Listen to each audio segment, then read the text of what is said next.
Bismillahirrahmanirrahim. Assalamualaikum warahmatullahi wabarakatuh.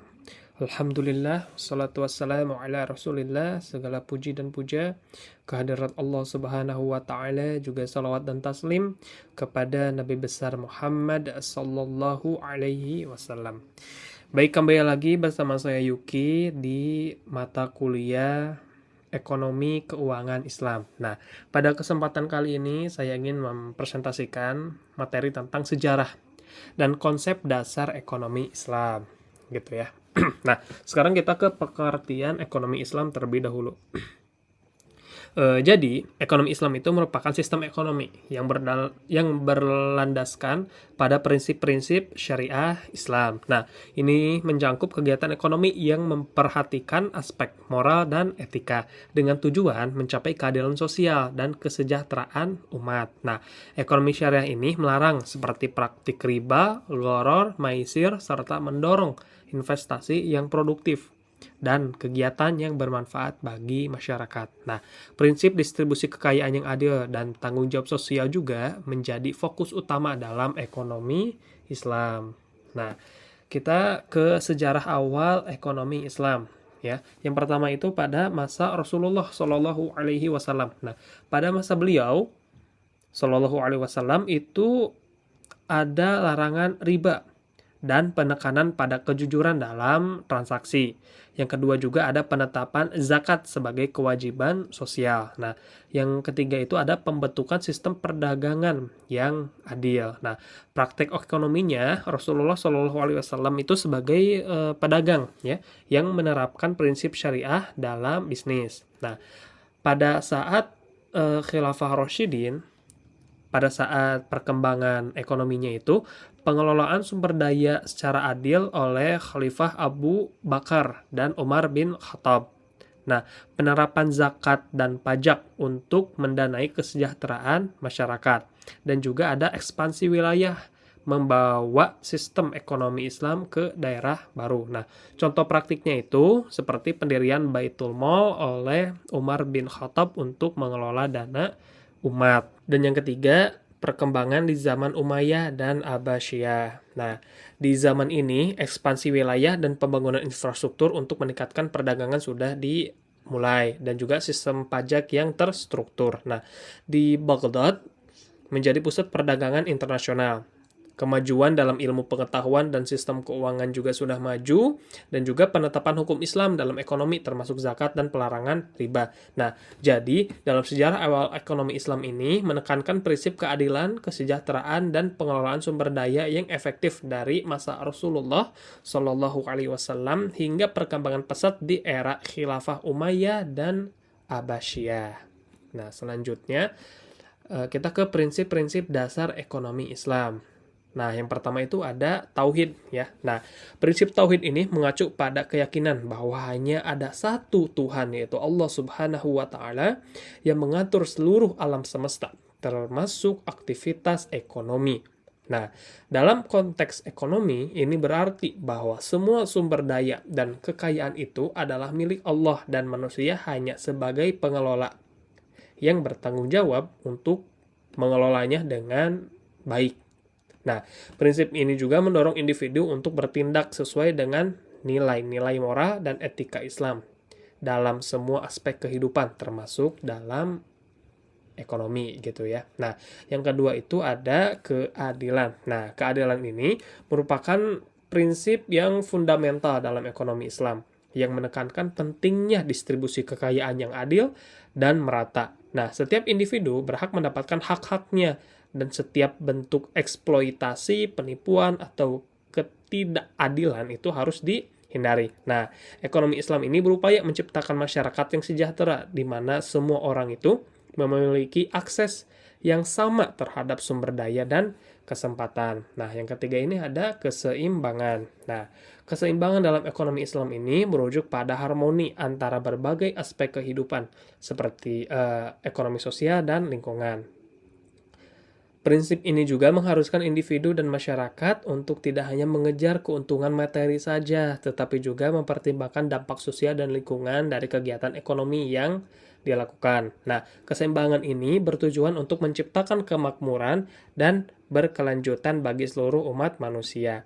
Dan yang keempat itu ada tanggung jawab sosial. Nah, ekonomi Islam menekankan tanggung jawab sosial individu dan perusahaan terhadap masyarakat. Nah, ini termasuk kewajiban untuk membantu orang-orang yang membutuhkan, melakukan amal seperti zakat dan berkontribusi pada pembangunan sosial dan ekonomi. Nah, prinsip ini mengajarkan bahwa kekayaan harus digunakan tidak hanya untuk kepentingan pribadi saja, tetapi juga untuk kesejahteraan komunitas dan umat secara keseluruhan. Nah, prinsip-prinsip ini sangat terkait dalam membentuk dasar bagi praktik ekonomi yang etis dan berkelanjutan dalam konteks agama Islam gitu ya. Nah, sekarang ke sumber-sumber hukum ekonomi Islam. Yang pertama Al-Qur'an ya, yang mana ini sumber utama yang mengatur etika dan hukum dalam bertransaksi. Nah, yang kedua ada hadis Nabi Shallallahu alaihi wasallam yang memberikan pedoman dalam praktik ekonomi. Yang ketiga ada ijtihad, upaya para ulama dalam menyusun hukum ekonomi berdasarkan keadaan zaman yang terus berkembang pesat. Nah, yang keempat ada fikih muamalah, cabang fikih yang khusus mengatur aspek-aspek ekonomi dan transaksi sehari-hari. Baik, untuk selanjutnya, untuk ciri-ciri ekonomi Islam. Nah, yang pertama ada larangan riba. Nah, riba atau bunga itu dilarang dalam ekonomi Islam karena dianggap sebagai bentuk eksploitasi. Nah, praktek ini dapat menyebabkan ketidakadilan dan ketidakstabilan ekonomi. Nah, sebagai gantinya, ekonomi Islam ini mendorong sistem pembiayaan yang adil, seperti pembiayaan berbasis bagi hasil atau investasi yang memberikan manfaat bagi semua pihak gitu ya. Nah, untuk yang kedua itu transaksinya halal. Nah, dalam ekonomi Islam, semua transaksi itu yang dilakukan harus sesuai dengan prinsip syariah dan dianggap halal atau diperbolehkan. Nah, ini berarti bahwa barang atau jasa yang diperjualbelikan haruslah bersih, tidak mengandung unsur haram atau terlarang, dan tidak merugikan pihak lain. Nah, transaksi yang transparan dan adil sangat ditekankan untuk menjaga kepercayaan antara pihak-pihak yang terlibat. Nah, yang ketiga itu kerjasama. Nah, di ekonomi Islam ini mendorong prinsip kerjasama dan kolaborasi antar individu dan komunitas. Ini terlihat seperti berbagai bentuk seperti kemitraan dalam bisnis, investasi bersama, dan kegiatan sosial. Nah, prinsip kerjasama ini bertujuan untuk menciptakan kesejahteraan bersama dan meminimalkan persaingan yang merugikan. Nah, yang keempat itu distribusi kekayaan yang adil. Nah, dalam ekonomi Islam, distribusi kekayaan itu harus dilakukan dengan cara yang adil dan merata. Ini termasuk kewajiban untuk membayar zakat, sedekah, dan infak yang berfungsi untuk membantu mereka yang kurang mampu. Nah, ekonomi Islam juga berusaha untuk mengurangi kesenjangan sosial dan memastikan bahwa setiap individu memiliki akses yang layak terhadap sumber daya dan peluang. Dan untuk selanjutnya ada beberapa tujuan ekonomi Islam. Yang pertama untuk melindungi agama. Nah, salah satu tujuan utama ekonomi Islam itu melindungi dan memelihara nilai-nilai agama seperti mendorong praktik yang sesuai dengan prinsip syariah. Nah, ini mencakup memastikan bahwa semua kegiatan ekonomi itu tidak bertentangan dengan ajaran Islam serta menyediakan lingkungan yang kondusif bagi individu untuk beribadah dan menjalankan kewajiban agama mereka tanpa halangan. Nah, yang kedua untuk melindungi jiwa. Nah, ekonomi Islam ini bertujuan juga untuk melindungi jiwa manusia dengan menciptakan kondisi yang aman dan sehat. Nah, ini mencakup penyediaan kebutuhan dasar seperti makanan, kesehatan, dan pendidikan. Nah, itu semua untuk memastikan kesejahteraan individu dan masyarakat. Dalam konteks ini juga, ekonomi Islam berupaya untuk mencegah praktik yang dapat membahayakan kehidupan, seperti penipuan, eksploitasi, dan aktivitas ilegal. Nah, yang ketiga, untuk melindungi harta. Perlindungan terhadap harta atau kekayaan adalah tujuan penting dalam ekonomi Islam. Nah, hal ini mencakup pengaturan dan pengelolaan kekayaan dengan cara yang etis dan adil, serta melarang praktik yang dapat merugikan atau menghilangkan hak orang lain. Nah, ekonomi Islam mendorong investasi yang produktif dan bermanfaat, serta menghormati hak milik individu dan masyarakat. Nah, dan yang keempat untuk melindungi keturunan. Nah, ekonomi Islam ini berkomitmen untuk melindungi keturunan dan generasi mendatang dengan memastikan bahwa mereka memiliki akses terhadap sumber daya dan peluang yang layak. Nah, ini mencakup pendidikan, kesehatan, dan lingkungan yang baik untuk pertumbuhan dan perkembangan mereka. Melalui pengelolaan sumber daya yang bijak dan adil ini, ekonomi Islam itu bertujuan untuk menciptakan masa depan yang lebih baik gitu ya bagi anak cucu dan generasi berikutnya. Nah, dari keempat ini tujuan-tujuannya itu saling terkait dan mencerminkan pendekatan holistik dalam ekonomi Islam untuk mencapai kesejahteraan umat manusia dan masyarakat secara keseluruhan. Nah, sekarang ke perkembangan ekonomi Islam modern. Nah, perkembangan ekonomi Islam modern ini telah mengalami transformasi yang signifikan dalam berbagai dekade terakhir. Seiring dengan meningkatnya kesadaran dan minat terhadap prinsip ekonomi yang berdasarkan syariah, ini adalah beberapa aspek penting untuk perkembangan dalam ekonomi Islam modern. Yang pertama itu ada pertumbuhan lembaga keuangan syariah. Nah, dalam beberapa tahun terakhir, banyak lembaga keuangan syariah seperti bank, asuransi, dan investasi yang muncul di berbagai negara. Nah, lembaga-lembaga ini menawarkan produk keuangan yang sesuai dengan prinsip syariah, seperti pembiayaan berbasis bagi hasil atau mudharabah, dan pembiayaan jual beli atau murabahah. Nah, pertumbuhan ini telah memberikan alternatif bagi individu dan bisnis yang ingin menghindari riba. Nah, yang kedua ada pasar modal syariah.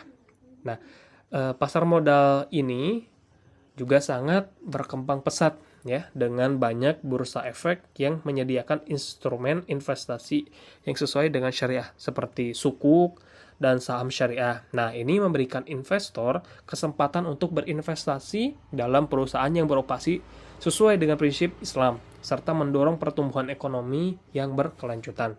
Dan yang ketiga itu ada edukasi dan kesadaran. Nah, peningkatan pendidikan dan pelatihan di bidang ekonomi Islam itu telah membantu meningkatkan pemahaman masyarakat tentang prinsip ekonomi syariah. Nah, universitas dan lembaga pendidikan di seluruh dunia kini menawarkan program studi ekonomi Islam yang membantu menciptakan para profesional dan akademisi di bidang terkait. Nah, regulasi dan standar. Banyak juga negara yang mulai mengembangkan regulasi dan kerangka kerja yang mendukung pertumbuhan ekonomi Islam. Nah, otoritas regulasi di berbagai negara seperti Dewan Syariah Nasional di Indonesia dan Bank Negara Malaysia gitu ya, telah membentuk untuk mengawasi lembaga keuangan syariah dan memastikan bahwa produk dan layanan yang ditawarkan itu memang memenuhi standar syariah. Terus yang kelima itu ada inovasi produk gitu. Nah, dengan perkembangan teknologi, banyak produk dan layanan baru yang muncul dalam ekonomi Islam modern, fintech syariah, misalnya memberikan solusi baru untuk pembiayaan, investasi, dan transaksi yang sesuai dengan prinsip syariah. Nah, membuat layanan keuangan lebih mudah diakses oleh masyarakat. Dan yang terakhir itu ada globalisasi. Nah, globalisasi ini dalam ekonomi Islam semakin diakui secara global gitu ya sebagai alternatif yang menarik untuk sistem ekonomi konvensional. Banyak negara non-muslim juga mulai mempertimbangkan prinsip-prinsip ekonomi Islam dalam kebijakan ekonomi mereka. Nah, mengingat daya tarik pasar yang berkembang dan potensi investasinya. Nah, perkembangan ini semuanya menunjukkan bahwa ekonomi Islam modern tidak hanya relevan bagi masyarakat muslim, tetapi juga dapat menawarkan solusi untuk tantangan ekonomi global saat ini seperti ketidakadilan, ketidakstabilan finansial, dan berkelanjutan. Baik, sekarang ke kesimpulan ya. Jadi untuk kesimpulannya, ekonomi syariah itu sistem ekonomi yang berlandaskan prinsip-prinsip syariah. Nah, dengan tujuan utama untuk mencapai kesejahteraan masyarakat melalui keadilan, keseimbangan, dan tanggung jawab sosial. Nah, prinsip-prinsip ini seperti tauhid, keadilan, keseimbangan, dan tanggung jawab sosial ini mengarahkan kegiatan ekonomi agar tidak hanya berfokus pada keuntungan materi saja, tetapi juga mempertimbangkan aspek moral dan etika. Dan juga ciri-ciri ekonomi Islam ini mencakup larangan riba seperti dan juga pentingnya transaksi halal, kerjasama yang saling menguntungkan juga, dan distribusi kekayaan yang adil. Nah, sistem ini mengedepankan kesejahteraan sosial dan perlindungan terhadap jiwa, harta, agama, serta keturunan. Dan yang terakhir, dalam perkembangan modern, ekonomi Islam telah tumbuh secara signifikan melalui kemunculan lembaga keuangan syariah dan juga pasar modal syariah, regulasi yang mendukung juga, dan inovasi produk yang berbasis teknologi. Ini menjadikan ekonomi Islam sangat relevan di dunia global sebagai alternatif yang adil, berkelanjutan, dan inklusif. Baik, segitu saja dari saya Yuki. Wabillahi taufiq wal hidayah. Assalamualaikum warahmatullahi wabarakatuh.